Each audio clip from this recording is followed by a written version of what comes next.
ইরানের নেতারা অত্যন্ত শক্তিশালী ও অহংকারী। এ কারণেই তারা চলমান যুদ্ধ অবসানের লক্ষ্যে যুক্তরাষ্ট্রের সঙ্গে কোনো চুক্তিতে পৌঁছাতে সম্মত হয়নি, এমন মন্তব্য করে মার্কিন প্রেসিডেন্ট ডোনাল্ড ট্রাম্প বলেছেন, শেষ পর্যন্ত একটি চুক্তিতে আসা ছাড়া ইরানের সামনে কোনো বিকল্প নেই। যুক্তরাষ্ট্রের উইসকনসিন অঙ্গরাজ্যের চিপেওলা ফলসে দেওয়া এক সাক্ষাৎকারে প্রেসিডেন্ট ট্রাম্প এই মন্তব্য করেন। এনবিসি নিউজের মিট দ্য প্রেস অনুষ্ঠানের সঞ্চালক ক্রিস্টেন ওয়েলকারকে এ কথা বলেন তিনি। সাক্ষাৎকারে ট্রাম্প বলেন, তারা শক্তিশালী, তারা অহংকারী, এমন কিছু বিষয় আছে যা তারা কখনো করবে বলে ভাবিনি, কিন্তু এখন তাদের সেগুলোই করতে হবে। তাদের সামনে কোনো বিকল্প নেই, তবে এতে কিছুটা সময় লাগছে। সাক্ষাৎকারে ট্রাম্প যারা এই সংঘাতের অবসান ঘটাতে ইরানের সঙ্গে দ্রুত একটি চুক্তি করার জন্য তাকে তাগিদ দিচ্ছেন তাদের সমালোচনা করেন। ট্রাম্প বলেন, এসব বিষয়ে বছরের পর বছর লেগে যায়। ট্রাম্প আরও দাবি করেন, এই সংঘাতে যুক্তরাষ্ট্র ইরানের সামরিক বাহিনীকে পুরোপুরি ধ্বংস করে দিয়েছে।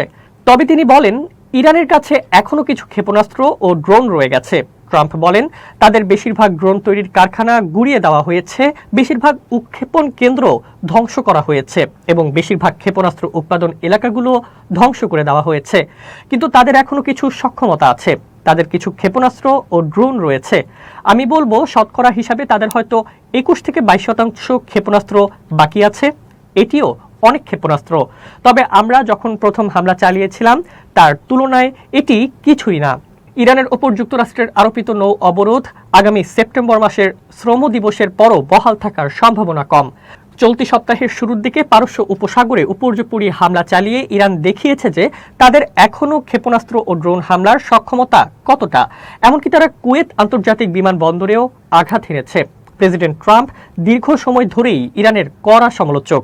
তিনি এবং তার প্রশাসনের উচ্চপদস্থ কর্মকর্তারা সাম্প্রতিক সপ্তাহগুলোতে বলেছেন, ইরানের ওপর যুক্তরাষ্ট্র ও ইসরায়েলের ধারাবাহিক হামলার মাধ্যমে শুরু হওয়া এই যুদ্ধ অত্যন্ত প্রয়োজনীয় ছিল।